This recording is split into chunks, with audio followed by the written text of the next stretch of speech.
দেশের ব্যাংক খাতে অশনি সংকেত। হু করে বাড়ছে খেলাপি ঋণের পরিমাণ। মোট ঋণের ৩২%-এরও বেশি এখন ঋণ খেলাপি হয়ে পড়েছে। বাংলাদেশ ব্যাংকের মার্চ পর্যন্ত হালনাগাদ প্রতিবেদনে দেখা গেছে দেশের ব্যাংকগুলোতে মোট খেলাপি ঋণের পরিমাণ দাঁড়িয়েছে ৫,৮৮,৭০৪ কোটি টাকা। গত ডিসেম্বর শেষে যার পরিমাণ ছিল ৫,৫৭,২১৭ কোটি টাকা, অর্থাৎ মাত্র ৩ মাসের ব্যবধানে খেলাপি ঋণ বেড়েছে ৩১,৪৮৭ কোটি টাকা। গত অক্টোবর ডিসেম্বর প্রান্তিকে খেলাপি ঋণ কিছুটা কমলেও পরের প্রান্তিকে তা আবারও ঊর্ধ্বমুখী হয়।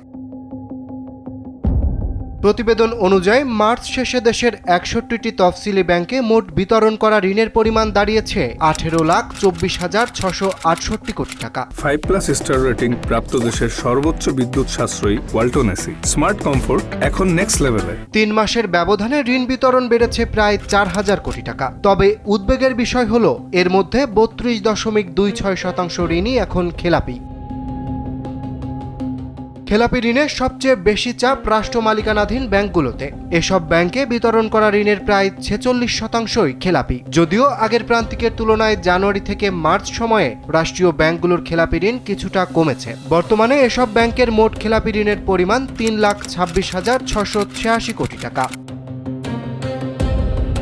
এ বিষয়ে বাংলাদেশ ব্যাংক বলছে, জাতীয় সংসদ নির্বাচনের আগে ঋণ আদায় ও পুনঃতফসিল সুবিধার আওতায় বড় অঙ্কের খেলাপি ঋণ নবায়ন হওয়ায় খেলাপি ঋণের হিসাবের ওঠানামা দেখা গেছে। সেই কারণেই এক পর্যায়ে খেলাপি ঋণ কমলেও পরবর্তী সময়ে প্রকৃত চিত্র আবারও সামনে আসে।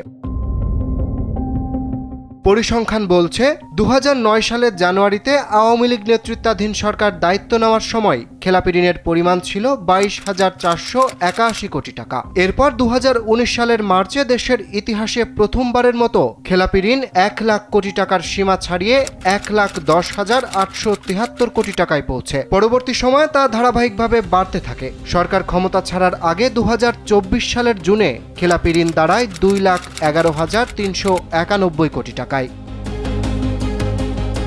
এদিকে গণ অভ্যুত্থানের পর দায়িত্ব নেওয়া অন্তর্বর্তী সরকারের সময় ব্যাংক খাতের প্রকৃত চিত্র আরও স্পষ্ট হয়ে উঠতে শুরু করে। একই সময়ে আওয়ামী লীগ সমর্থক হিসেবে পরিচিত অনেক ঋণ গ্রহীতা আত্মগোপনে চলে যাওয়ায় ঋণ আদায় প্রক্রিয়া ব্যাহত হয় বলে জানায় সংশ্লিষ্টরা। ফলে খেলাপি ঋণ দ্রুত বাড়তে থাকে। পরে বিশেষ ছাড়ে ঋণ পুনঃতফসিলের সুযোগ দেওয়া হলে খেলাপি ঋণ কিছুটা কমে আসে।